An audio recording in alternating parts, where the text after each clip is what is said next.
ishlab chiqargan malning sifat va soni bilan raqobatlashish orqali savdo tijorat qiladi. Bu savdo urushi bo'lavermaydi. Aql insonning aqli qabul qilolmaydi. Savdo mojrolari chiqavermaydi. Buni insonning aqli qabul qilolmaydi. Buni tugutish uchun faqat kelishim kerak. Shunga hozir o'tganda 1-oyning 28-kuni Cumhurbaşkanı savdo suhbat vakillar ümikining boshlig'i Davlat Mahkamasining Ma'mur vaziri Li Hu Washingtonga keldi. Bu qatim bu suhbatdan qanday natija berishdan qat'iy nazar hozir Prezident Trump endi Osiyoga ziyoratga ketyapti.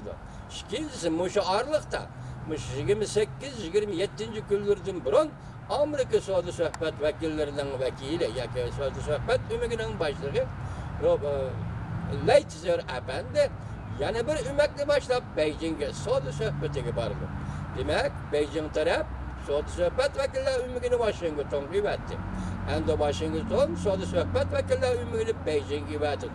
Ish savdo suhbat vakillari suhbatlashadigan suhbatlimi? Va yoki yana buningga yondashib, moslashib keladigan siyosiy suhbatmi bormi? Siyosiy suhbatmi? Savdo suhbatimi? Mushu savdo suhbat vakillari o'zlari bir taraf qiladi. Oxirgi natijaga hisoblaganda Prezident Trump bilan Rais Xi Jinpingning Ozarbayjonning Jangang shahrida uchrashishi va u yerda kelishim imzolashi oxirgi bekitish bo'lib qolamdi qanday? Oxirgi suhbat bo'lib qolamdi qanday? Masalan, Amerika Cumhuriyati munosabati uchun aytganda buningdagi Amerika Cumhuriyatining o'rtasida savdo munosabatlar, siyosiy munosabatlar, diplomatik munosabatlar, bordi keldi munosabatlar, ma'rifat, madaniyat munosabatlari yoki almashtirish munosabatlari bo'ladiganlar bo'lsa, bu qatimki suhbat hammani bekitamdi, hammani belgilamdi. Hozir Dalay Lama'ning fikri pozitsiyasiga qaradingiz. Johnson Apandining Jungo partiyasi soatda qabul qildi dedi. Qabul qildi, Xi Jinping ma'qul dedi. Bu nuqtadan aytsak biz o'tgan so'zga leksiyamda natija nima degani? Shundaqla Xitoyning millatchilari hozir birlashib oldi degani.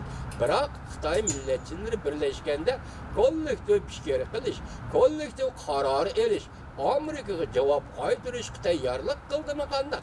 Bu yerda shaxsiy terkish partiyaning ichidan parchalanishga olib keladi.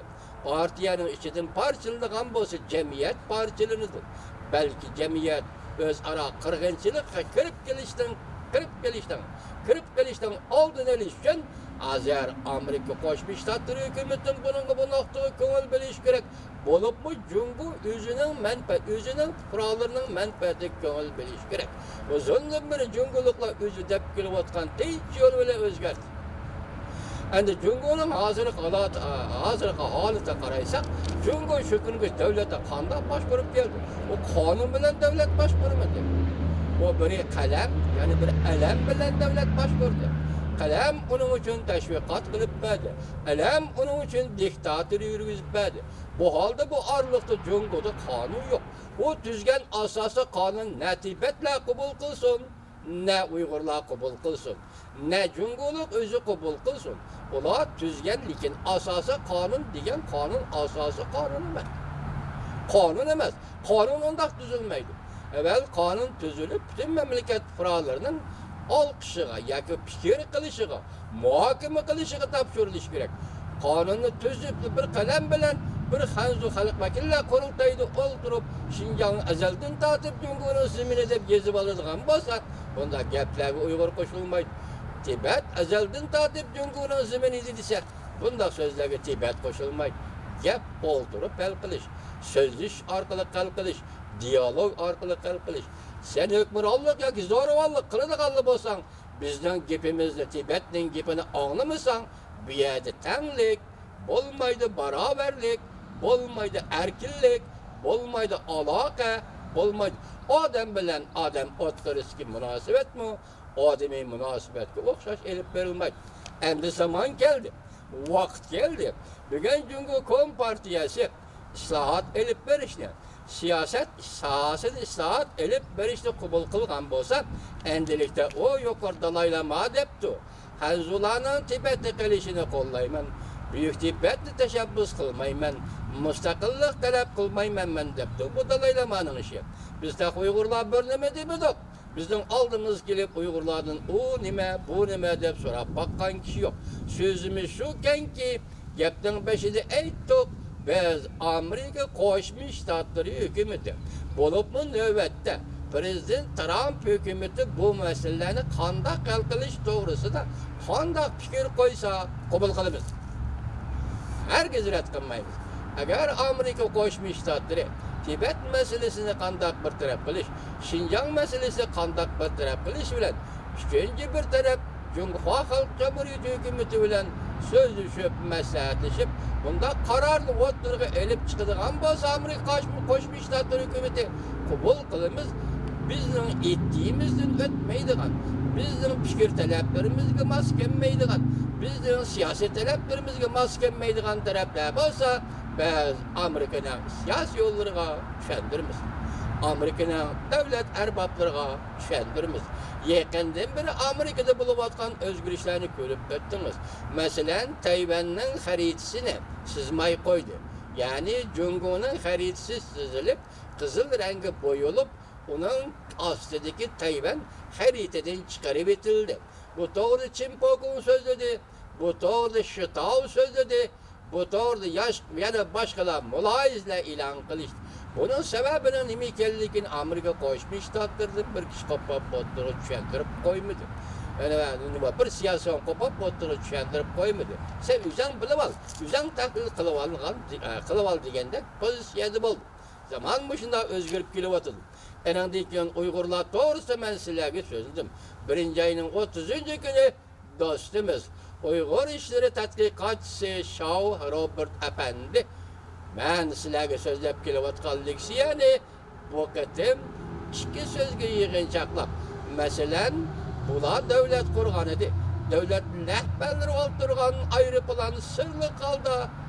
Voqeaga uchradi dedi. Shundan keyin bu tarix hozirgacha echilmay kelayotgan bir sirliq tarixdir deb ko'rsatdi. İşte muşa qadamda, muşa basqishda oldimizga yetib kelayotganda, Uyg'ur, sizning tayyorlig'ingiz nima? Siz nimaga tayyorlik qilyapsiz, Uyg'ur? Bu ishda xiyolingiz bormi yo'q? Men sizga shuni aytib qo'yayki, Uyg'ur, hozir bundan keyingi har bir qadam nayt o'ylab basilishi kerak. Her bir söz, her bir cümle, her bir ibare bak o'ylab turib egizden chiqish kerak. Bunun javobgarligi bek eğer cuma, Uyg'ur dostum, bek eğer cuma. Hozir Al Jazeera deymiz, BBC deymiz, CNN deymiz. Hamma odam chiqib so'z qila oladigan, gap qila oladigan, fikr qila oladigan chakka yetdi. Shu yerga yetdi. Hozir demokratik elde kim nima deydi? Qonun yo'l qo'ygan doirada, jamiyat tartibi yo'l qo'ygan doirada, Amerikada demokratik siyosiy tuzum yo'l qo'ygan doirada, asosiy qonun yo'l qo'ygan doirada nima desangiz bo'laveradi.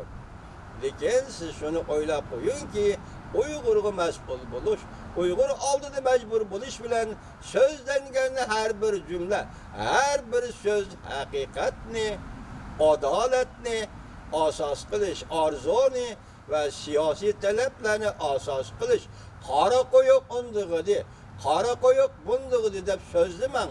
Javobgarligi yaman eg'ir bo'ladi apandilar. Yaman eg'ir bo'ladi apandilar. Bu yerdagi javobgarlik ikki narsaga yuklangan bo'ladi. Ya'ni bu yerdagi javobgarlik ikki narsani o'zi zimmasiga yuklagan bo'ladi. Biri majburiyat, biri mas'uliyat. Uyg'urning har bir Uyg'ur xalqi oldidagi mas'uliyati nima? Har bir Uyg'ur greydanning Uyg'ur oldidagi majburiyati nima? Avval bu majburiyat bilan mas'uliyatni to'liq tonishi lozim.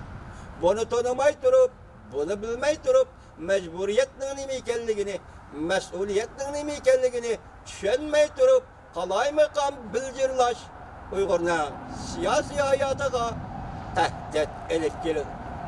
Yoki Uyg'urning siyosiy hayotiga mujmallik elib keladi. Shunga vatandoshlarning har bir so'zni qilganda, har bir ishni qilganda o'ylab turib ishlashini, o'ylab turib qilishini umid qilamiz. Shunga hozir bu yerda 70 yoshdan 10 yoshgacha, 30 yoshdan 50 yoshgacha Yaş kıran Uygur'un oğul kız perzentleri siz hazır yeni sınakka duç geldiniz. Siyaset özgür işi. Cungu'da 101 digan bolsa, Uygur'un takdiri kandak biliş gerek. Tibetlerin takdiri kandak biliş gerek.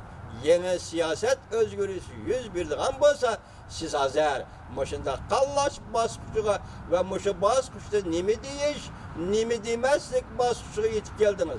Dikkat Uygur yaşları. Dikkat Uygur yaşları. Bugün biz muşilik siyani sözde vatkanda sözde gadiyoruz.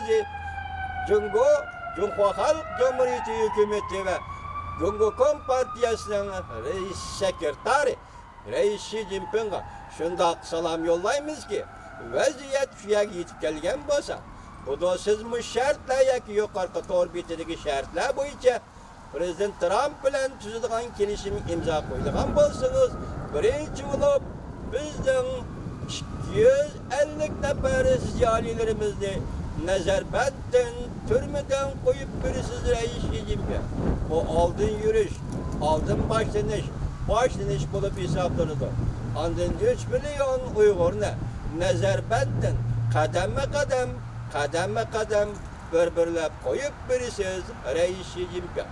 Biz bularning oldida egizga oladigan odamlarimiz Uyg'urning sarxillari, Uyg'urning boshlamchilari, Uyg'urning ziyolilari, Uyg'urning beshi va mingisi hisoblangan Uyg'ur ziyolilari, shoirlar, yozuvchilar, adiblar, obzorchilar, o'qituvchilar, tibbiy va tabiiy fan sohasidagi injenerlar, maktab ma'muriyat boshliqlari hammasini Reis Xi Jinping ortiqcha ish endişesi qo'yib berdigan vaqt keldi. Biz sizning kutimiz ki Reis Xi Jinping Prezident Trump bilan uchrashgandan keyin yoki Prezident Trumpning degenicha siz kelishim